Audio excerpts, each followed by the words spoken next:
So are you doing okay? Scott? Are you doing okay? Yeah, I'm fine. How You're are you? fine? Yeah. I'm good. I'm only wondering that because I listened to your album, your new album. You did? Yeah, I thought it was really good. The whole thing? Yeah, listen to the whole thing front and back. Dude, I thought you were a douche this whole time. No, I listened to the whole thing front and back, and I was like, wow, this is really good. It's like and I think this word has been kind of, I don't know, it sounds demeaning now to say angsty, but in a good way. It felt like very angsty, like Eminem. In a good way. I mean this in the best way. Like, it felt like, I mean, it sounds good. No, that's what I'm saying. Like Eminem? Yeah, like Eminem. Like, it sounds like the inner thoughts of most people our age now, like, through that, like, kind of Eminem, like, style. You know what I mean? I was trying to channel my social anxieties and shit like that and put them into songs so that other people can relate to them, because I know that all the other songs I've made, like, people were able to relate to and shit. So it's like, but what I noticed, because you wrote all those songs, all of them were very, very personal and very in depth and very like, I don't like myself very much, and that was every song, and I liked it a lot. There was a theme to it, definitely. Sure. And then it was like, I don't like myself for like this reason and that reason. Like, it was all a different reason of not liking myself. At least they're different, but they're the same. They're all the same vibe. Like, the most upbeat track was called FOMO, and that was about like, wanting to stay at home because you're socially anxious and you don't have fun when you go out. Yeah. So then there's fucking Get Better, so you don't feel good about yourself when you're in a relationship because you tend to break down on the other person, or Stick Around, which means you don't like yourself because you literally have so much anxiety that's controlling your life all the time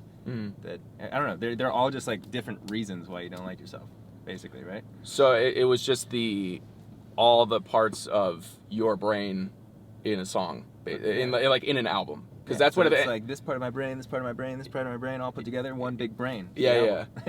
And I actually thought it was, because what you're saying about that like theme of like, because it definitely felt like starts here and then like in terms of like tone, and then like goes darker and darker and darker, and in the middle there was a song in the middle that I was like, this is I forgot what the fucking song was, but it was this really dark song that was about, was it Get Better? It might have been Get Better.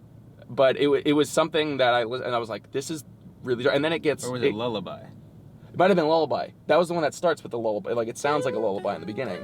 Yeah. Yeah, I can't do it, but... Yeah, that was pretty good.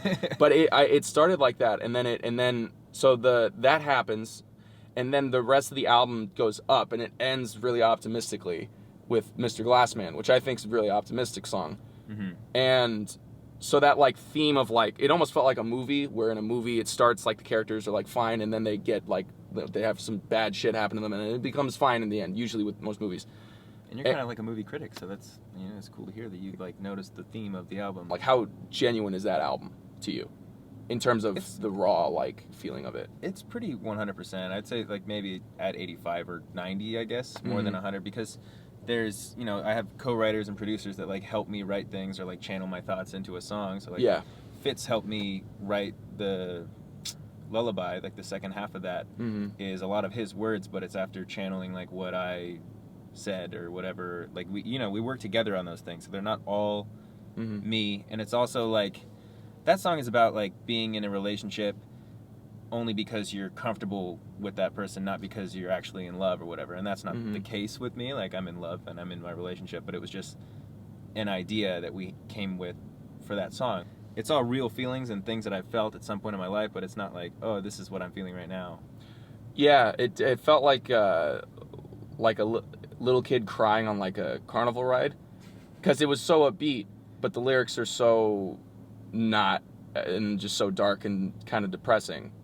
Not in a bad way, and like, I mean, it's introspective, I thought, but like, it wasn't just, because there's this theme that I've been noticing a lot, where people like on social media, like people who like even follow us, they're like, oh, I want to die. Like, it's humor. It's just them joking. Yeah, and it's a weird sense of humor too. Like, because I wouldn't tweet something like I want to die, and I wouldn't want people to, I don't like seeing like followers or other people that like follow me on Twitter typing that shit out, like, oh, I'm gonna commit suicide, or like, and like as a joke even sometimes. Yeah, and I know it was a really big joke, like probably a couple years ago, or like a little bit previously. Yeah. Now I feel like people are getting more serious with it. They're like, yeah, I'm like really anxious all the time, and like I'm super anxiety filled and stuff like that. And I feel like it's become more prominent on the internet for people to just kind of like speak about their feelings. And it's great that it's okay to talk about your feelings, but people are like letting it take control of their lives. And I think that's the idea of my music, is that like I'm talking about having anxieties and stuff like that, but I'm not so much complaining about it. I'm saying that like I can do things even though I have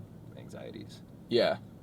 But So- I am complaining about it too. Yeah. So yeah, I get that. And did you made it for kids? Because at the end of the album, the Mr. Glassman song. That's the optimistic one. Yeah, that's the optimistic one, and you're basically telling you it's a story about you, right? When you were a Basically. kid. Yeah.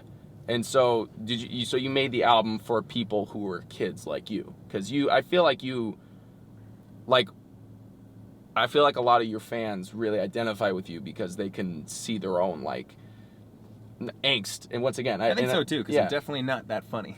No, I think you're hilarious, but I understand because you definitely put yourself out there more in terms of your feelings. Yeah, like I don't tend to like post a video and be like, oh, I'm super happy, or like shit like that. I'll like literally post and be like, I'm not having a good day today, so like my vlog's gonna suck shit. Yeah. And they're like, okay, cool. It's but- like that honesty and that like not putting on like a fake smile just to make something because you think that that's what they want to see, and taking the risk and being vulnerable I think that's what's making everybody gravitate towards you more, and even your music, because that's what I've noticed with your music. Are you coming on to me right now? I thought you were gravitating towards me. Oh, well, I feel weird. Should we talk about you instead of me for a little bit? No. What do you wanna talk I about? want to. Well, I mean, I understand that you like my album a lot. no, I do, and that's the thing, because you're one of the only people who, I've known that's made YouTube music that actually felt like it had like a soul to it, like an actual like beating heart to it. And That's what I was hoping for. I was hoping to not put out YouTube music that was like Everyday Bro or something like that. No offense to Everyday Bro, but like sure. that was just a song that he put out there for fun. And Yeah. I'm doing it for fun. I have fun making songs, but I'm trying to make them all mean something or like affect someone in some way. And they help me channel like my anxieties, and like I put creativity out into the world or whatever, and I focus on that, and it takes away some of my like negative thoughts and feelings because I get to put it out there. I get to get it off my chest. Yeah. So it's like cathartic for you. It just like gets rid of everything. Cathartic, it's Yeah. therapeutic, whatever the word is. I don't know what cathartic means. It's just like Therapeutic? Yeah, it's kind of the same thing as therapeutic. But yeah, I guess what my biggest question was like, because you've always played in like that quote unquote sad guy in David's shit. It's always been like, oh, he's the sad member of the squad or whatever. And whenever I'm around you, you don't really seem that way. You seem very much more really collected and put together, and like somebody that kind of, what I always saw you as somebody who knew exactly what they were doing, and like very, you're not calculated, just like focused. And I'm not saying that you can't be like sad and also focused, but I just didn't know how deep that ran with you, like how, like I don't know. I can explain, I guess, a little bit. Like, so Glassman talks about me being like painfully shy and awkward in school and stuff like that, and I've just always been super insecure. Like, even now, I'm super insecure. Yeah. So like, I'm worried about like how this next video is gonna turn out. You know, Like when you get on a stage, like, because you've performed, and when Dude, you get I on shit like 5 times before I go on stage. Once I get up there, it feels great. Yeah. But like, I'm super nervous every time before I do that stuff. And like, in school, I would never do like a presentation. If there was some way to do some other project instead of presenting, I would do that. And like, You don't like to be the center of attention. no. So like, when it comes to David's videos and being the guy who's cut out or the sad guy or whatever, like it all comes from a real place, you know. It might be exaggerated a little bit, but like I might have a joke to say for the vlog or whatever, but I'll like say it quietly. And like, David's even mentioned to me before, he'll be like, yeah, like when I edit stuff, sometimes I hear you like say something in the background that I didn't even notice you said while I was filming, and like it doesn't make sense because it's so quiet. I can't like, but it's funny. Like you should just speak up. So I've always been that way. Like even in class, like I would never raise my hand. There was one time I raised my hand to try and correct something I read on a paper that was like, I thought it was spelled wrong. I was like, don't they mean to say this or whatever? And the teacher's like, no, they actually mean blah, blah, blah. And I just felt like an idiot. I literally never raised my hand in class again. And that was in 7th grade. Because I just didn't want to look stupid. And has that moment, like, kind of affected your whole life? Yeah. Like, when David does reacting things, like, I've kind of taken this whole, like, I don't want to look stupid, so I just won't do anything. So if it doesn't really affect me, then I'm, like, not affected, if that makes sense. I can get scared. I'll be like, like, if I'm actually scared. Yeah. But when it comes to reacting to anything, like, I don't show excitement because I don't want to look dumb. Yeah, no, whoa, that's weird. I can kind of relate to that. Like, not showing your feelings so as to not embarrass yourself. Exactly. Yeah. And, like, that's what's fun, is seeing how people do, like, you know, they'll react and be dumb or, like, whatever they do. And I just don't show those things, ever. Because of that fear of... looking dumb, I guess. Of just looking dumb. So I guess you take into consideration more, like, your...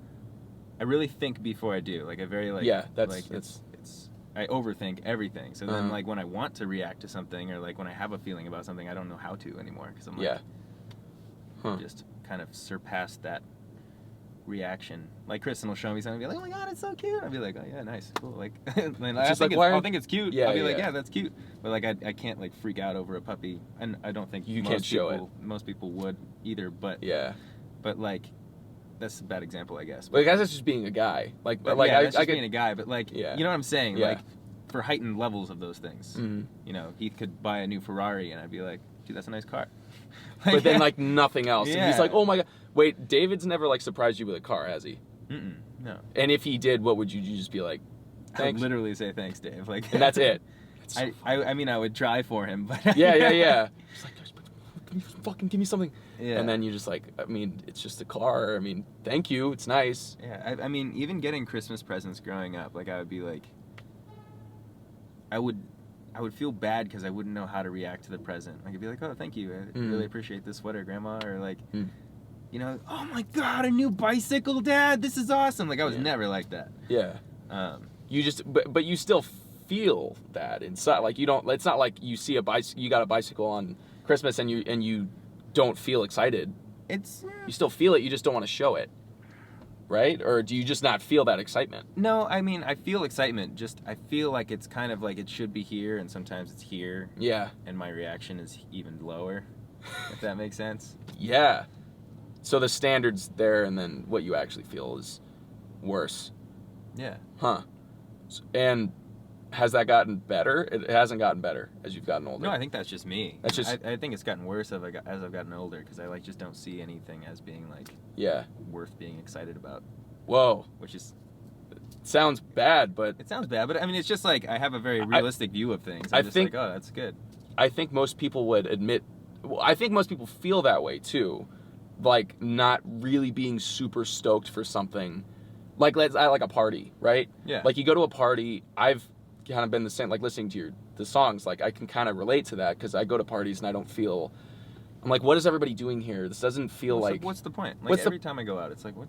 Yeah, it's like everyone's going to get drunk, people are going to act kind of crazy and stupid, and then everyone's going to go home, but you've never done that. Like, I've never seen you be like the buck wild guy at parties or anything. I mean, I definitely have gotten, like, extra drunk and been stupid, but I can't do it the same way. I have a very controlled drunk. Like, well, I get really drunk, and I'll just get tired. And, like, I used to go to parties, and I'd like, just pass out somewhere. I had to find an empty room and just, like, sleep because I was tired. Instead of, like, getting crazy. So, what I'm saying is that you're not excited for a lot of things that people would typically be excited for, or like, feel, like, happy about those things.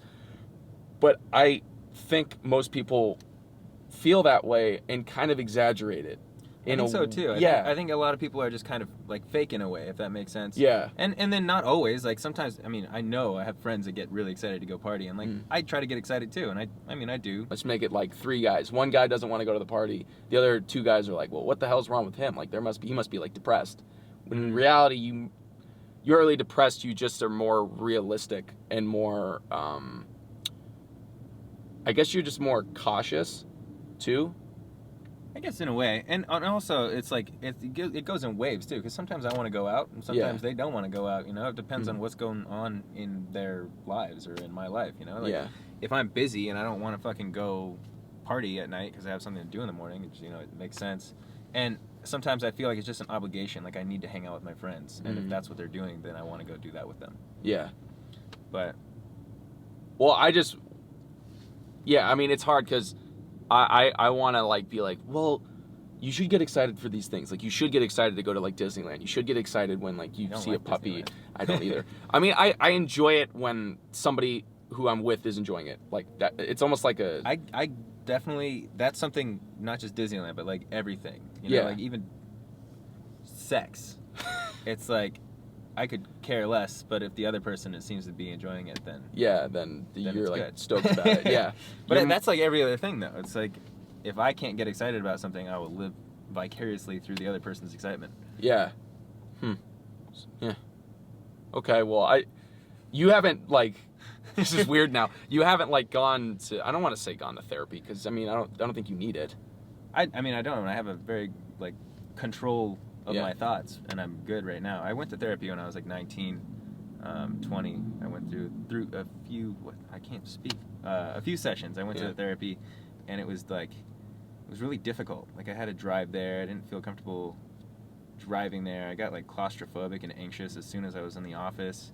I talked to the person, and like the person would be great. You know, we'd talk about shit, and then I'd leave, and I'd be like, well, they told me shit I know, basically. I tried 3 different prescriptions. I tried Prozac, I tried Lexapro, I tried Zoloft, Prozac, Lexapro. Yeah.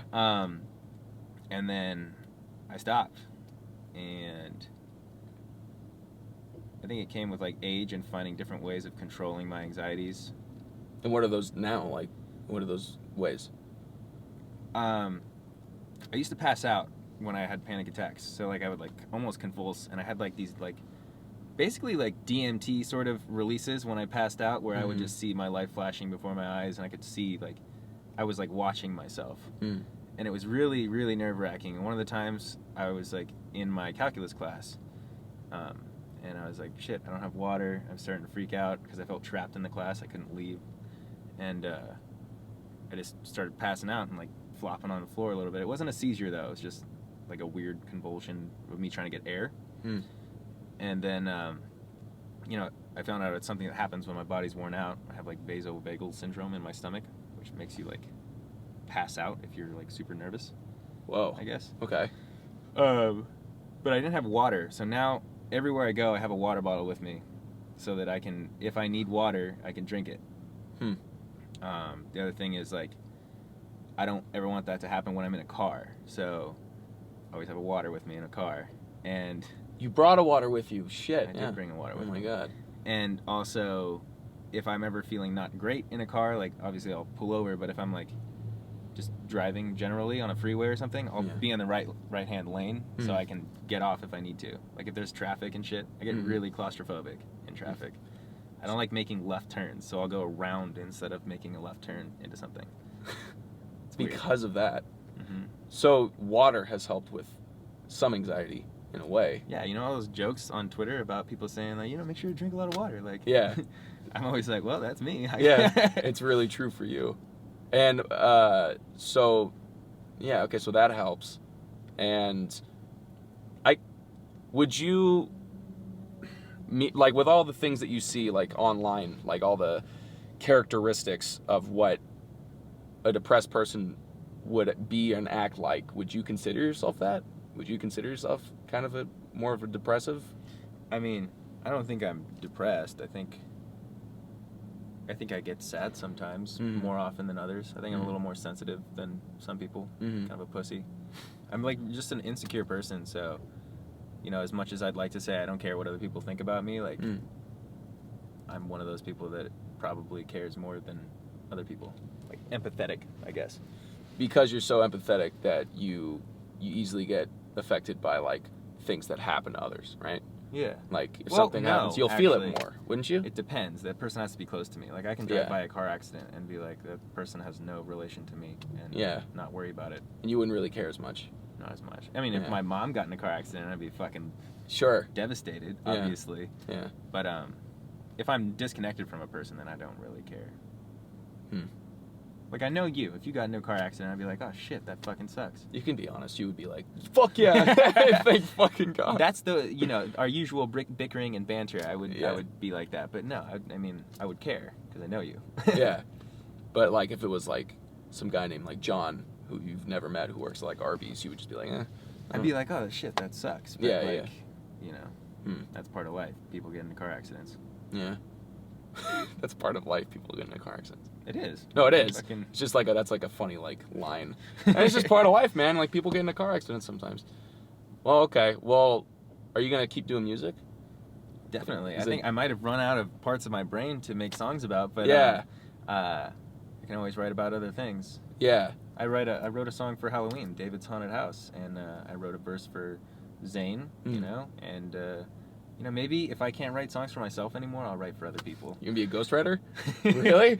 Oh, and I'm pale white, so it'll like totally match that the whole ghost thing. Yeah. Well, shit, man. Well, I'm stoked for you doing all that. I feel like I went off topic on a lot of the questions that you asked me. Did I do that? No, not really. I went on a tangent. I mean, you don't have to. I mean, I like that. I like when people go off on tangents because I do that all the time. I'm not, whenever somebody asks me a question, I go like, well, this happened when I was 5, and then I'll like go on something completely different, and then I'll end up somewhere where I didn't even know what we were talking about in the first place. But I don't think you really did that. No. That's good. Yeah. I mean, we talked about like anxieties and insecurities and therapy and stuff like that. How do you feel? Do you feel like you're a depressive person? I feel like I relate to you a lot in different ways. Like maybe not exactly, but I feel like we're kind of similar as far as being collected and like level-headed. Sure. I wouldn't consider myself, I don't know, maybe like a manic depressive, because you're like a hypochondriac in certain occasions, right? Sort of, only when it involves death. Like if I get if I'm getting a lot of headaches and I'm like Lele Pond's mom for a second outside. Who? Why did you think that was Lele Pond's mom? I don't know. Have you ever seen Lele Pond's mom? Yeah. Oh, okay. I thought it's the way your ponytail was. You want me to ask? No, it's definitely not. I mean, I can do it. I don't think that I'm irrational when it comes to like if you got a bunch of headaches like in 10 days every day nonstop. I feel like most people would be like, I should probably get this checked out and go to the doctor, and then you kind of start to think the worst. Like, yeah, that's just how people are. It's just you don't, because you're so afraid of death that you don't want to you want to make sure that doesn't happen. So you're afraid of death. Oh yeah, that's my biggest fear. Death is like something that I'm not afraid of. Like I'm afraid of getting hurt and not dying. I'm afraid of like pain or like being trapped somewhere and not being able to get out. Like I think death is something that like, oh, if it happens, then who cares? You're dead. But like, I'm more worried about all the things that would lead to it or like cause you to live impaired or in pain. I guess I'm my big fear, and it's always been this, is the unknown. So just like if I'm gonna get hurt, like if I break my leg, like I know what breaking a bone feels like. Like it'll just be painful, and you know what that's gonna probably feel like. I don't know what it's like to be shot. I don't know what it's like to be stabbed or anything. Granted, so that's like another unknown thing. But the biggest unknown would be dying. Like I have no idea what that would be like. You're just dead. Like no one knows what that's like, and everybody does it. And so that's why that is the biggest fear, is just I'm more concerned. I would be more concerned if somebody said, if someone was like, hey, I'm going to stab you, but you're not going to die. I'd be like, okay, yeah, go ahead. But if somebody was like, I'm going to give you this pill and you're not going to feel a thing and you're going to die, I'd be like, no fucking way. Nah, no way. You know what I mean? You'd want someone to stab you? If no, meaning if those are like you had either choice? Either choice. It's like, I'm going to stab you and it's going to hurt a lot, you're not going to die. Or some guy's like, I'm going to give you a pill. And then. I mean, it makes sense. It makes sense. I mean, I would probably choose to be stabbed and not die either because I'm not suicidal. Yeah. But, like, when it comes down to it, if I was to get killed unexpectedly, then, I mean, you literally can't worry about it because you're dead. I don't know what's on the other side. Like, you could just be just blank. That's the biggest fear, is that just blank. Just like, what? But like you won't worry about it anymore when you're dead. And if it's not just blank, then what? Fuck. Do you go to hell? Do you go to heaven? Do you get reincarnated? And you know, get to live as a Korean man or something like that. Yeah. Next time around, I don't know. And that's why I go to the doctor a lot. Is because I don't like to think about those things, and I'd be like, just fix this, whatever it is. Just this needs to get Make sure I'm not gonna die. Make sure I'm not gonna die. Like finish out my perfect life as a straight white male. Yeah, yeah. But no, I wouldn't consider myself too much of a depressed. I consider myself an optimist. Really? Yeah, very much so. I think at heart, I think the world kind of can damper that a little bit. Yeah. But I think at heart, and I think you are at heart too, like an optimist. Like you can tell that with that last song, that at heart, like I think we're both optimists, and I think we both want there to be a happy ending most of the time. You know? I don't even like scary movies, man. I like movies with happy endings, so I want my life to be like that too. You know? Yeah. So yeah, I don't know. I feel like it's just I like my massages like that too. Happy endings. That's a joke. It's a bad joke. See, I told you it wasn't funny. Shit, man. All right, well, you ready to go or no? Yeah, let's get them all. All right, let's get them all. Chipotle.